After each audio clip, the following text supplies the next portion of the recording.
সব বলে দিয়েছেন আবেদ আলী। তালিকা হচ্ছে সেই বিসিএস ক্যাডারদের।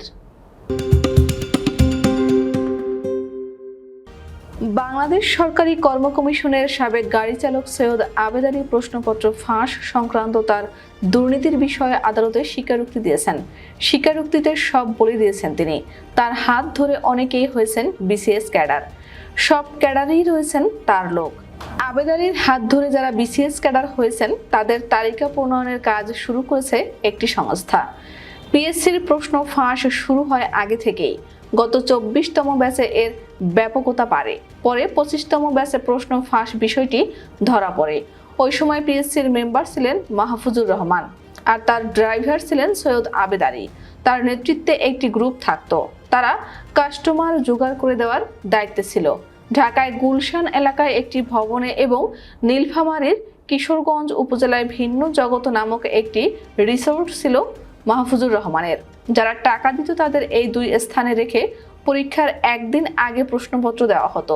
সেখানে পড়ালেখার ব্যবস্থা করা হতো। পরের দিন পরীক্ষায় তারাই সর্বোচ্চ মার্ক পেত। এভাবে মাহফুজুর রহমান হাজার হাজার কোটি টাকা কামিয়েছেন। ওই সময় দলীয় নেতাদের তালিকাও আসতো। সেই তালিকা অনুযায়ী তিনি টাকা নিতেন এবং নেতাদের ভাগ দিতেন। স্বাস্থ্যের আলোচিত বিতর্কিত মিঠু শিকদারও প্রশ্ন ফাঁস এই চক্রের সঙ্গে জড়িত ছিলেন। তার উত্থান মূলত এভাবেই।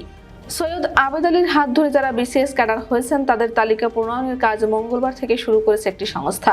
প্রাথমিক জিজ্ঞাসাবাদে আবেদ আলী জানিয়েছেন, সৈয়দ আবেদ আলী শত শত কোটি টাকার সম্পদের মালিক। ঢাকায় তার একটি 6তলা বাড়ি, 3টি ফ্ল্যাট ও একটি গাড়ি রয়েছে। গ্রামের বাড়িতে রয়েছে ডুপ্লেক্স ভবন। তবে আবেদ আলীর আরও সম্পদ রয়েছে।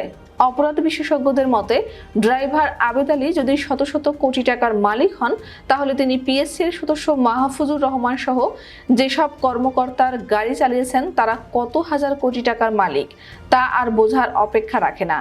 মাহফুজুর রহমানের বিরুদ্ধে ওই সময় মামলা হয়। পরে তিনি দেশ ছেড়ে পালিয়ে যান, কিন্তু ততক্ষণে হাজার হাজার কোটি টাকার মালিক বনে যান। পিএসসিতে আলাদা একটি রুম ছিল। এখানে বসে তিনি রাজনৈতিক কর্মকাণ্ড পরিচালনা করতেন। দলীয় সংসদ সদস্য মনোনয়ন প্রত্যাশী ছিলেন। এ কারণে তাকে ভয় পেতেন পিএসসির চেয়ারম্যান সহ অনেকে। এদিকে আবেদ আলীর সঙ্গে প্রশ্ন ফাঁসে জড়িত আরও একজন চতুর্থ শ্রেণীর কর্মচারীকে 10 কোটি টাকার চেক সহ মঙ্গলবার গ্রেফতার করেছে আইন শৃঙ্খলা বাহিনী। প্রশ্নপত্র ফাঁসের সঙ্গে তিনি জড়িত। আইন শৃঙ্খলা বাহিনী তাকে জিজ্ঞাসাবাদ করছে। তার মাধ্যমে বের হবে কোন কোন কর্মকর্তা জড়িত এবং এই টাকার ভাগ কারা পেত। এই ঘটনার প্রেক্ষিতে শীর্ষ প্রশাসনের টনক নড়েছে। সব প্রশাসনে ফাঁস হওয়া প্রশ্নের মাধ্যমে বিসিএস ক্যাডার হয়েছেন।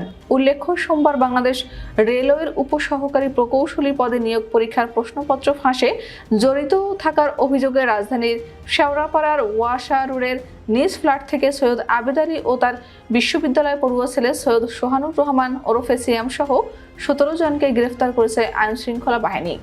বিসিএস এর ক্যাডার এবং নন ক্যাডার পদের 30টি নিয়োগ পরীক্ষার প্রশ্ন ফাঁসের ঘটনায় গ্রেফতার 17 জনের মধ্যে 7 জন স্বীকারোক্তিমূলক জবানবন্দি দিয়েছেন। জবানবন্দিতে তারা বলেছেন, প্রশ্নপত্র চাকরি প্রার্থীদের হাতে দেওয়া হতো না। পরীক্ষার আগের রাতে ঢাকা ও এর আশপাশ এলাকায় নিরাপদ জায়গায় রাখা হতো। রাজধানীর পল্টনে একটি গোডাউনে চাকরি প্রার্থীদের জড়ো করা হতো। সারা রাত প্রশ্নের উত্তর মুখস্থ করিয়ে সকালে পরীক্ষা দিতে পাঠানো হতো।